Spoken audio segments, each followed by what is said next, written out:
Voltando para a entrevista com o professor Evandro Guedin, nós estávamos falando no último bloco da metodologia que o senhor entende que tem que ser modificada. Falar um pouco mais, aonde tem que ser modificada essa metodologia? Nós pensamos que o processo metodológico desenvolvido até então pela maioria das escolas, não quer dizer todas, está centrado num processo cognitivo da memória, não da inteligência, da reflexão, do pensamento, da cognição como um todo ou da reflexão. Quando o processo é centrado exclusivamente na memória, você só movimenta a memória e só amplia os processos de memória do sujeito. Mas os processos de pensamento, reflexão e inteligência não são ampliados simultaneamente. Então, quando você obriga ou força que um aluno apenas memorize um conteúdo, aquele conteúdo não faz sentido para o estudante. E ele não tem significado na sua estrutura cognitiva.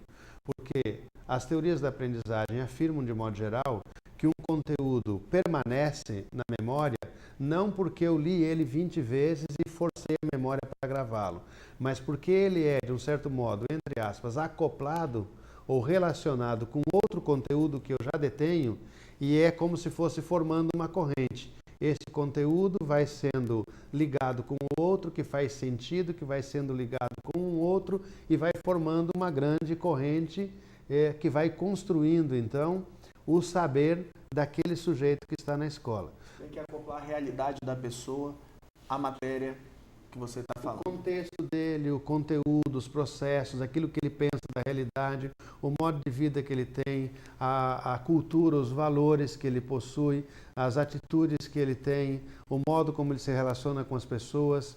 Então, o conteúdo conceitual de uma determinada ciência ou disciplina presente na escola não está isolado do contexto, nem pode ser trabalhado de forma isolada daquele contexto. Esse é um primeiro princípio.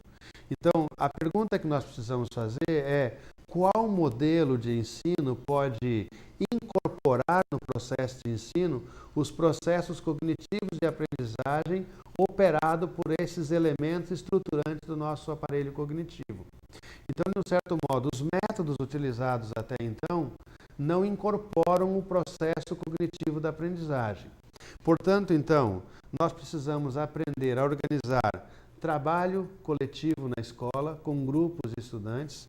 Nós precisamos aprender a incorporar processos de pesquisa e de investigação por parte do estudante no processo de ensino, de modo que o sujeito estudante se torne autor do processo de construção do seu conhecimento, incorporando nisso uma pedagogia por projetos de trabalho, de modo que tanto o professor quanto o estudante elaborem e construam realmente uma relação com o conhecimento, porque o estudante e o professor estão na escola porque ambos são mediados por uma outra relação que é o conhecimento.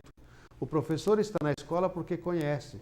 O estudante está na escola não exclusivamente para receber um conhecimento, mas para tornar-se autor do conhecimento. Essa concepção ainda não entrou, digamos assim, na didática escolar. O planejamento escolar, na sequência de conteúdos de aprendizagem, nem sempre segue essa estrutura. Então, o sujeito tem uma estrutura mental e o processo didático é organizado de acordo com uma outra estrutura que não está de acordo com essa estrutura mental e cognitiva que aquele sujeito possui. Então, o que significa pensar novas possibilidades? Significa pensar na possibilidade de trabalhos coletivos, porque nós aprendemos no coletivo, aprendemos em sociedade. A sociedade educa por esta razão. Aprendemos não com os produtos da ciência exclusivamente, aprendemos com o processo de produção do conhecimento científico. E este processo de produção do conhecimento não é incorporado no processo de ensino, que é muito mais adequado com os processos de aprendizagem do sujeito, que está adequado ao modo como ele pensa, como ele estrutura seu pensamento, como ele organiza sua linguagem, como ele se comunica. Normalmente, então, a sequência didática de um conteúdo está muito mais articulada por um modo de ensinar que não incorpora a inter-relação entre os elementos do nosso aparelho cognitivo.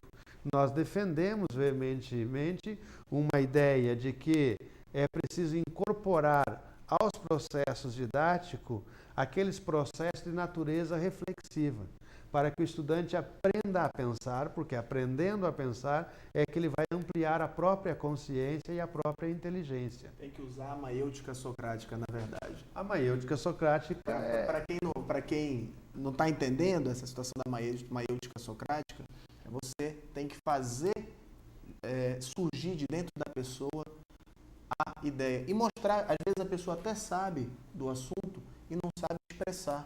A maiêutica socrática serve para isso. Você puxa de dentro da pessoa o que ela vai lhe ofertar depois. E aí um pouco mais do que a maiêutica socrática é fazer com que, além de retirar de dentro aquilo que o sujeito já tem, é poder fazer com que ele próprio possa acrescentar novos conteúdos a esse processo. Porque a maiêutica socrática vai até este limite. É até onde pode se retirar algo que o sujeito já tem. A questão aqui é como, além de retirar o que ele já tem, é possível acrescentar novos conteúdos conceituais, atitudinais, comportamentais, que compõem o todo da vida daquele sujeito. E me parece, salvo que eu esteja muito enganado, que os processos pedagógicos escolares não incorporam isso na sua organização didática. E isso é que nós estamos defendendo como princípio.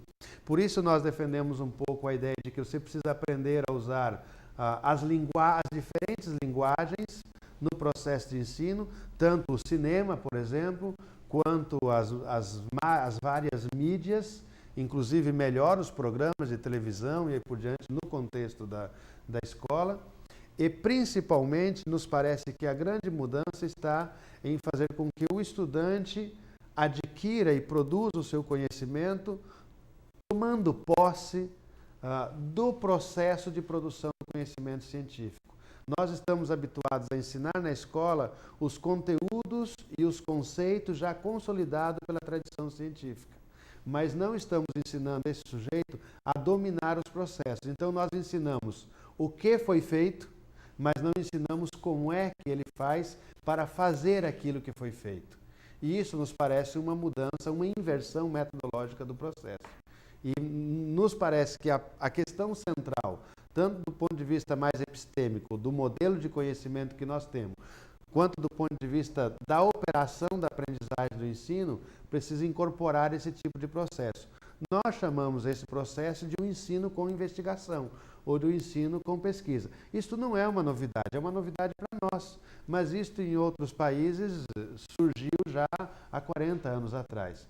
E é nesse sentido que nós defendemos uma perspectiva de mudança metodológica no currículo do ensino médio como alternativa de uma grande outra mudança que é na formação desse sujeito amazônico que possa incorporar novos valores culturais e trazer a cultura local para dentro desta autoconstrução de sua existência. Ok, professor Evandro Guedin, muito obrigado pela entrevista. Eu que agradeço. E agora ficamos com a música de Manuel Passos.